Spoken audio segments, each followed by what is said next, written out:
नमस्कार। आज के इस विश्लेषण में हम बात करने वाले हैं उन दिलचस्प वजहों की जो भारत के राजनीतिक परिदृश्य को पूरी तरह से आकार दे रही हैं। आज हम डिकोड करेंगे मशहूर एनालिस्ट रुचिर शर्मा की उन ऑब्जर्वेशंस को जो समझाती हैं कि भारतीय जनता पार्टी के इस राजनीतिक प्रभुत्व के पीछे असल में कौन से स्ट्रक्चरल फैक्टर काम कर रहे हैं। ये सिर्फ राजनीति की बात नहीं है, बल्कि विचारधारा, अर्थशास्त्र और मतदाता की मानसिकता का एक बहुत ही शानदार कॉम्बिनेशन है। तो चलिए बिना किसी देरी के इसे गहराई से समझते हैं। इस पूरे एनालिसिस को हम इन 5 मुख्य हिस्सों में बांटकर देखेंगे। पहला, प्रभुत्व का रहस्य।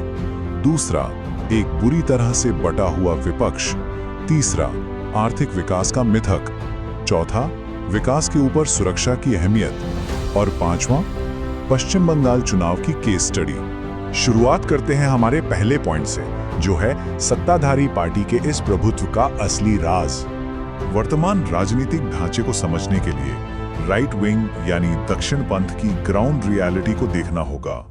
रुचिर शर्मा का एक बहुत ही सटीक कोड है कि जिस किसी की भी राइट विंग विचारधारा है, उसके पास सिर्फ एक ही पार्टी का विकल्प है। सोचकर देखिए, सत्ताधारी पार्टी की ताकत का एक बहुत बड़ा कारण यही है कि राइट विंग स्पेस में उनका कोई कंपटीशन ही नहीं है। कोई दूसरी पार्टी है ही नहीं जो इन वोटों को अपनी तरफ खींच सके। और ठीक यहीं से हम आते हैं अपने दूसरे हिस्से पर, जो है एक अत्यधिक विभाजित विपक्ष। देखिए, एक तरफ राइट विंग पूरी तरह से एकजुट है, लेकिन दूसरी विचारधाराओं के लिए समीकरण बिल्कुल अलग है।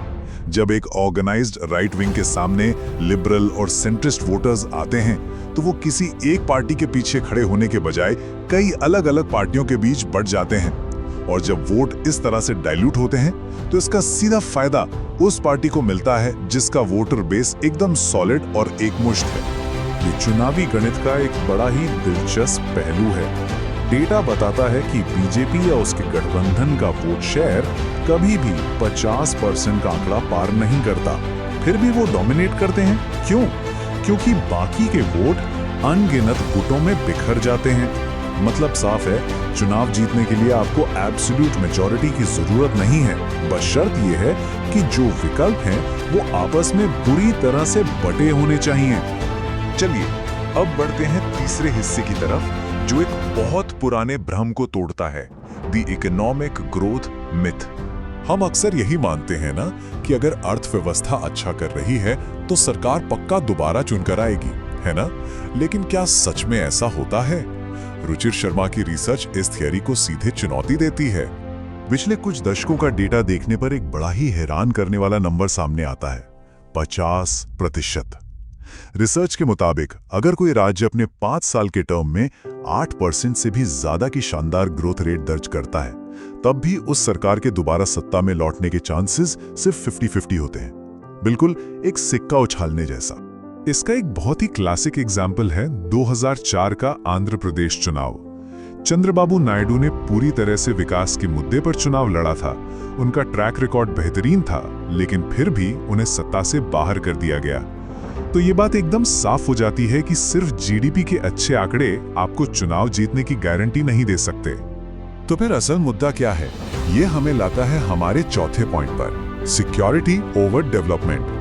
अगर ग्रोथ रेट से चुनाव तय नहीं होते, तो फिर वो क्या है जो वोटर्स के दिमाग पर असर डालता है? शर्मा बताते हैं कि डेवलपमेंट के बड़े बड़े वादों से कहीं ज्यादा अहमियत रखती है बेसिक सिक्योरिटी, बुनियादी सुरक्षा की चिंताएं और भारी सत्ता विरोधी लहर यानी एंटी इनकम्बेंसी से निपटना।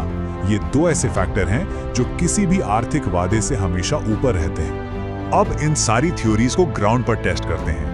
हमारा 5वां point, the west Bengal challenge. ये सारे macro economic factor Paschim Bengal के चुनावों में साफ काम करते हुए दिखते हैं। एनालिस्ट बताते हैं कि वहां रूलिंग पार्टी टीएमसी के अल्पसंख्यक वोटों में एआईएमआईएम और एएसआईएफ जैसी छोटी पार्टियां एक्टिवली सेंध लगा रही हैं। एक ही डेमोग्राफिक के लिए इतनी सारी पार्टियां लड़ रही हैं, जिसका नतीजा वही है जिसकी हमने पहले बात की थी, भारी वोट विभाजन। लेकिन इस पूरी कहानी में एक बहुत बड़ा कैच है, 10 पॉइंट का अंतर। इस भारी वोट बंटवारे और एंटी इनकम्बेंसी के प्राकृतिक दबाव के बावजूद बीजेपी को पश्चिम बंगाल में टीएमसी के खिलाफ 10% अंकों के एक विशाल अंतर का सामना करना पड़ता है। अब देखिए, 10 पॉइंट के गैप को कवर करना कोई हंसी खेल नहीं है। इसके लिए आमतौर पर एक जबरदस्त चुनावी लहर यानी एक इलेक्टोरल वेव की जरूरत होती है। शर्मा का ग्राउंड एनालिसिस बताता है कि एंटी इनकम्बेंसी वहां मौजूद तो है, लेकिन क्या वो इतनी ताकतवर है कि इस इतने बड़े मैथमेटिकल गैप को भर सके? ये प्रिडिक्ट करना बहुत मुश्किल काम है।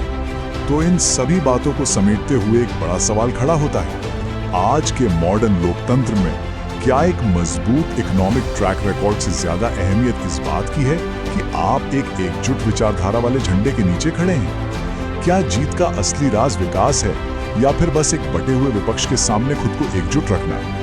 ये एनालिसिस हमारी पुरानी राजनीतिक मान्यताओं को पूरी तरह हिलाकर रख देता है। ये एक ऐसा सवाल है जो हमें चुनावी नतीजों को एक बिल्कुल नए नजरिए से देखने पर मजबूर करता है।